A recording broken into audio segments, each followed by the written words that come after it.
The message coming straight out of the NFL Combine is crystal clear. And if you've been wondering how the Pittsburgh Steelers are going to approach the 2026 offseason, General Manager Omar Khan just gave us a strong hint. The priority is not chasing splashy outside names, it's not flipping the roster upside down, it's locking up the young nucleus already inside the building. Khan made it very clear that the Steelers are in good cap shape with the flexibility to do things that might not look normal to some people. And what does that mean in plain terms? It means they have the financial room to take care of their own. He emphasized keeping as many good players under contract as possible and specifically pointed to the belief that this roster has a strong young core deserving of second contracts. That's not just talk, that's a philosophical direction. And when you start looking at the list of players eligible for extensions, you realize this offseason could quietly shape the franchise for the next 5 years. Let's start with a name that might not be flashy but is absolutely essential. Chris Boswell. Kicking at a Crizier Stadium is not easy. The swirling winds, the cold weather, the pressure moments,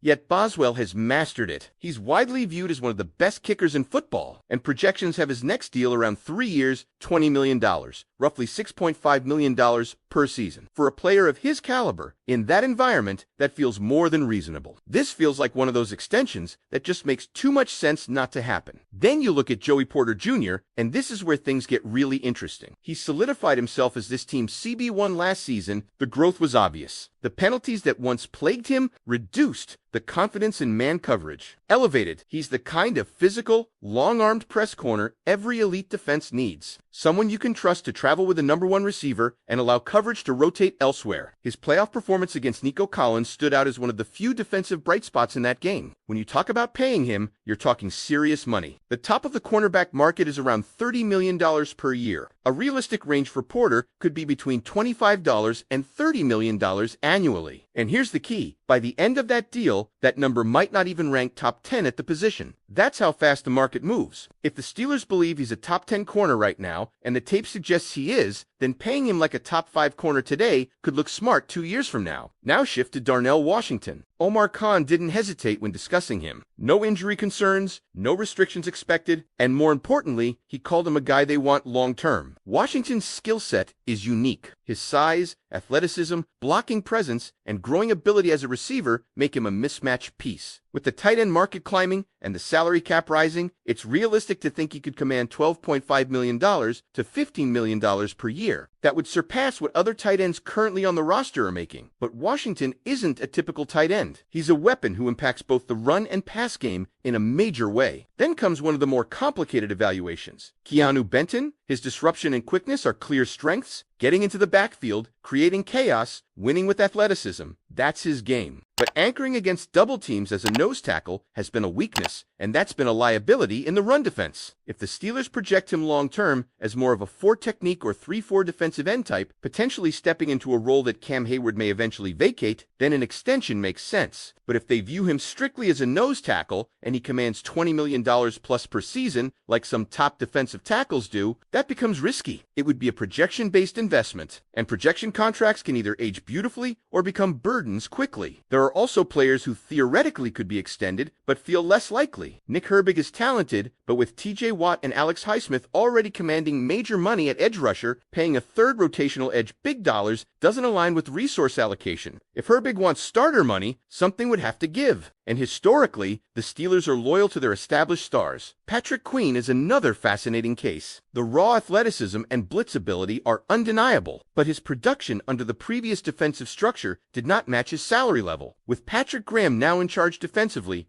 there's a possibility Queen could rebound into the player he was in a well-structured system previously. Still, extending him before seeing that bounce back would be a gamble. The smarter move may be letting him play out the contract year and reassessing. There are even under-the-radar names like Dylan Cook, Brandon Eccles, and Spencer Anderson who could be considered for team-friendly deals depending on how camp competitions and role projections shake out. But the headline remains the same. This offseason is about internal investment. When you step back and look at the big picture, this isn't about one contract, it's about defining the identity of the next era of Steelers football. Boswell for stability, Porter for elite coverage, Washington for offensive versatility, Benton for defensive disruption. The front office has cap flexibility, conviction in its young core, and a decision to make about how aggressive to be right now. So here's the question for you. If you had to prioritize 3 extensions today to secure the long-term future of this team, which 3 players are you locking up first and why? And when you really sit down and rank those priorities, this is where the debate inside the fan base gets intense. Because you're not just choosing good players, you're choosing the pillars of the next phase of Steelers football. If Joey Porter Jr. is one of your 3, you're essentially saying the defense still runs through elite cornerback play on the outside. You're betting that true man coverage ability is harder to find than almost anything else in today's NFL. Think about how many defenses collapse when they don't have a corner who can erase a #1 receiver. Porter has already shown he can do that. If he continues trending upward, locking him in now before the market explodes even further could look like a masterstroke by Omar Khan. The risk? Committing near top of market money to a player who still has growth areas in zone awareness and consistency, but if you believe in trajectory, this one feels foundational. If Darnell Washington makes your top 3, then you're prioritizing offensive identity. His combination of size, blocking dominance, and developing receiving skills gives this offense flexibility. He can line up attached to the line, detached, in heavy formations, or as a mismatch in the red zone. And here's something important. Unique players often become more valuable as schemes evolve. Washington isn't just a tight end, he's a structural advantage in certain personnel packages. Paying him $13 to $15 million per year might sound steep today, but if he becomes a centerpiece rather than a complementary piece, that number could age very well. The question is whether the offensive system fully maximizes him, because paying for untapped potential only works if you actually tap into it. Chris Boswell feels different from the others because he's not part of the young nucleus, but he represents reliability. Games in Pittsburgh often come down to one possession, especially late in the season when weather becomes a factor. Having a kicker you trust from distance, in wind, under pressure, is not something every team can say. 3 years, around $20 million,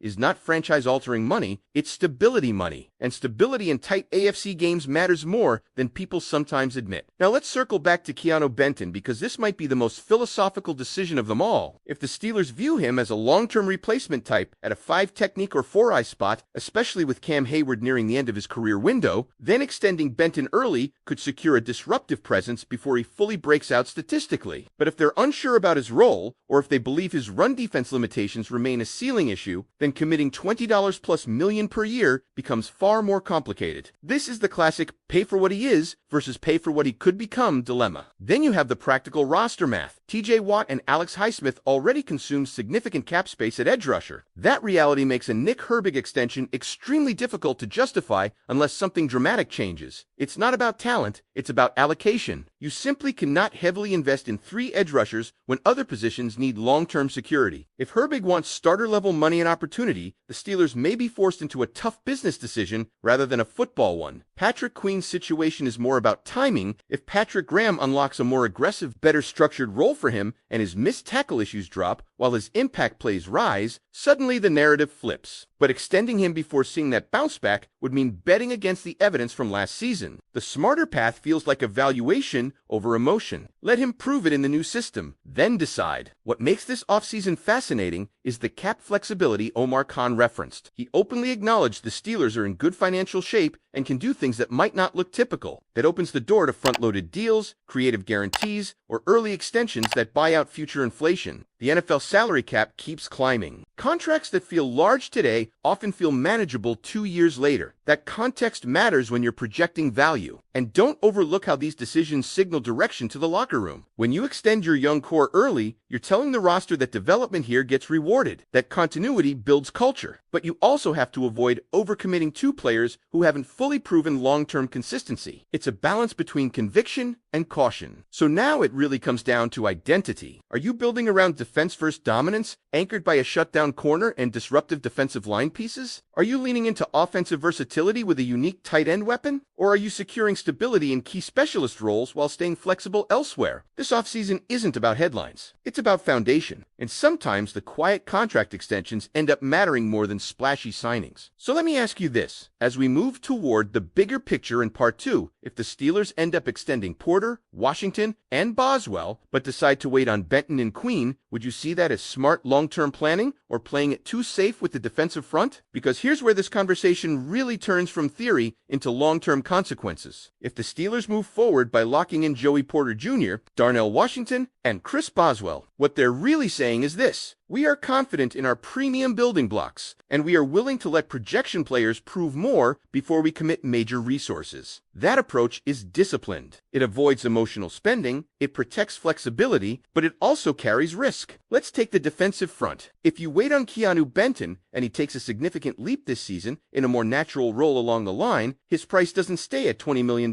per year. It climbs. Disruptive interior defenders get paid quickly once the production matches the traits. And if Patrick Graham's system puts him in more one-on-one opportunities where his quickness shines, suddenly you're negotiating from a weaker position next offseason. That's the gamble of patience. The same applies to Patrick Queen, just in a different way. If he rebounds strongly in Graham's defense, cleans up the missed tackles, and becomes the rangy playmaker the Steelers thought they were signing, then you're looking at either paying a premium in 2027 or losing him in free agency. But if he struggles again, waiting saves you from doubling down on a mistake. That's why his situation feels more about evaluation than belief right now. This is the constant chess match NFL front offices deal with. Extend early and assume risk. Wait and assume cost inflation. There is no zero-risk path. What makes this specific offseason so important is timing. The Steelers are in good cap shape right now. Omar Khan admitted they have flexibility to do things that might not look normal. That flexibility won't always be there. Future extensions, injuries, unexpected breakout players, they all shift the math. Right now, Pittsburgh has a window to structure deals creatively, potentially front-load money, and keep the long-term cap healthy. And let's not ignore something else. Extending your core early creates clarity. When a player like Joey Porter Jr. knows he's locked in long-term, that stabilizes the secondary. When Darnell Washington knows he's part of the offensive future, that builds continuity in personnel planning. Coaches can design around certainty instead of speculation. But here's the flip side. If the Steelers only extend the safe players and avoid tougher decisions, they risk being reactive rather than proactive. Championship rosters are often built on identifying the breakout before it becomes obvious. Cam Hayward wasn't paid after he was old. He was extended when the arrow was pointing up.